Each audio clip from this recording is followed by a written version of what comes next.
लालची आदमी की कहानी। एक नगर में एक लालची आदमी रहता था। अपार धन संपदा होने के बाद भी उसे हर समय और अधिक धन प्राप्ति की लालसा रहती थी। एक बार नगर में एक चमत्कारी संत का आगमन हुआ। लोभी व्यक्ति को जब उनके चमत्कारों के बारे में ज्ञात हुआ तो वह दौड़ा दौड़ा उनके पास गया और उन्हें अपने घर आमंत्रित कर उनकी अच्छी सेवा शुश्रूषा की। सेवा से प्रसन्न होकर नगर से प्रस्थान करने के पूर्व संत ने उसे 4 दीपक दिए। चारों दीपक देकर संत ने उसे बताया, पुत्र, जब भी तुम्हें धन की आवश्यकता हो तो पहला दीपक जला लेना और पूर्व दिशा में चलते जाना। जहाँ दीपक बुझ जाए उस जगह की जमीन खोद लेना, वहां तुम्हें धन की प्राप्ति होगी। उसके उपरांत पुनः तुम्हें धन की आवश्यकता हुई तो दूसरा दीपक जला लेना, जिसे लेकर पश्चिम दिशा में तब तक चलते जाना जब तक वह बुझ न जाए। उस स्थान से जमीन में गड़ी अपार धन संपदा तुम्हें प्राप्त होगा। धन की तुम्हारी आवश्यकता तब भी पूरी न हो तो तीसरा दीपक जलाकर दक्षिण दिशा में चलते जाना। जहां दीपक बुझे वहां की जमीन खोदकर वहां का धन प्राप्त कर लेना। अंत में तुम्हारे पास एक दीपक और एक दिशा शेष रहेगी, किंतु तुम्हें न उस दीपक को जलाना है न ही उस दिशा में जाना है। इतना कहकर संत लोभी व्यक्ति के घर और उस नगर से प्रस्थान कर गए। संत के जाते ही लोभी व्यक्ति ने पहला दीपक जला लिया और धन की तलाश में पूर्व दिशा की ओर चल पड़ा। एक जंगल में दीपक बुझ गया। वहां की खुदाई करने पर उसे एक कलश प्राप्त हुआ। वह कलश सोने के आभूषणों से भरा हुआ था। लोभी व्यक्ति ने सोचा कि पहले दूसरी दिशाओं का धन प्राप्त कर लेता हूँ, फिर यहाँ का धन ले जाऊंगा। वह कलश वहीं झाड़ियों में छुपाकर उसने दूसरा दीपक जलाया और पश्चिम दिशा की ओर चल पड़ा। एक सुनसान स्थान में दूसरा दीपक बुझ गया। लोभी व्यक्ति ने वहां की जमीन खोदी। उसे वहां एक संदूक मिला जो सोने के सिक्कों से भरा हुआ था। लोभी व्यक्ति ने वह संदूक उसी गड्ढे में बाद में ले जाने के लिए छोड़ दिया। अब उसने तीसरा दीपक जलाया और दक्षिण दिशा की ओर बढ़ गया। वह दीपक एक पेड़ के नीचे बुझा।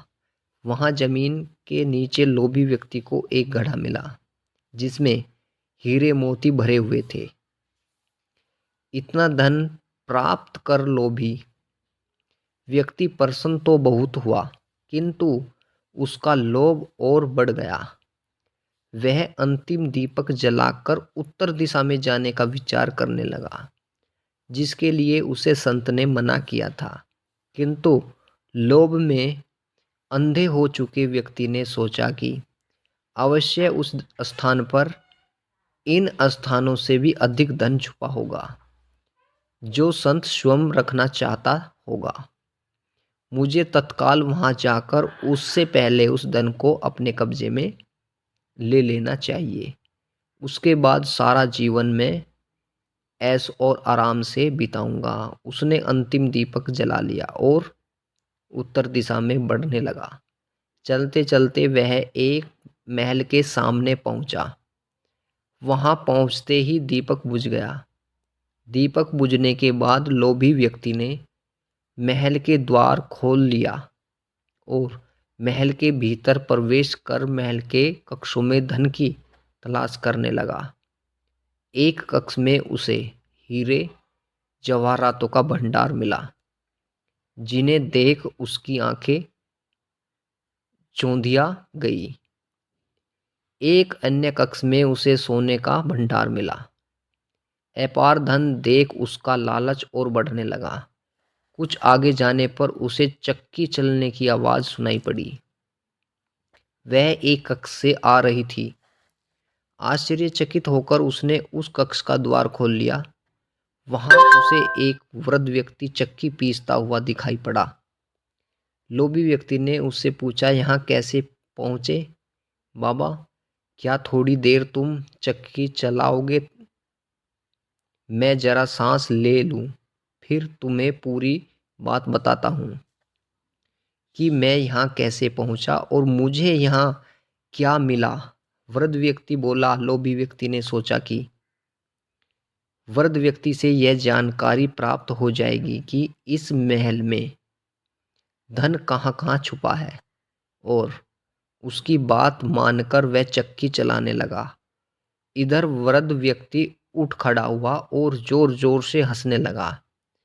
उसे हंसता देख लोभी व्यक्ति ने पूछा, ऐसा क्यों हंस रहे हो? यह कहकर वह चक्की बंद करने लगा। अरे अरे, चक्की बंद मत करना, अब से ये महल तेरा है, इस पर अब तेरा अधिकार है, और साथ ही इस चक्की पर भी। यह चक्की तुम्हें अब हर समय चलाते रहना है, क्योंकि चक्की बंद होते ही ये महल ढह जाएगा और तू इसमें दबकर मर जाएगा। गहरी सांस लेकर वृद्ध व्यक्ति आगे बोला, संत की बात ने न मानकर मैं भी लोभवंश आखिरी दीपक जलाकर इस महल में पहुंच गया था। तब से यहाँ चक्की चला रहा हूँ। मेरी पूरी जवानी चक्की चलाते चलाते निकल गई। इतना कहकर वृद्ध व्यक्ति वहां से जाने लगा। जाते जाते यह बताते जाओ कि इस चक्की से छुटकारा कैसे मिलेगा। लोभी व्यक्ति पीछे से चिल्लाया, जब तक मेरे और तुम्हारे जैसा कोई व्यक्ति लोभ में अंधा होकर यहाँ नहीं आएगा, तुम्हें इस चक्की से छुटकारा नहीं मिलेगा। इतना कहकर वृद्ध व्यक्ति चला गया। लोभी व्यक्ति चक्की पीसता और खुद को कोसता रह गया। सीख, लालच बुरी बलाए है, इसलिए लालच कभी न करना चाहिए। तो दोस्तों, आज की कहानी को यहीं समाप्त करते हैं।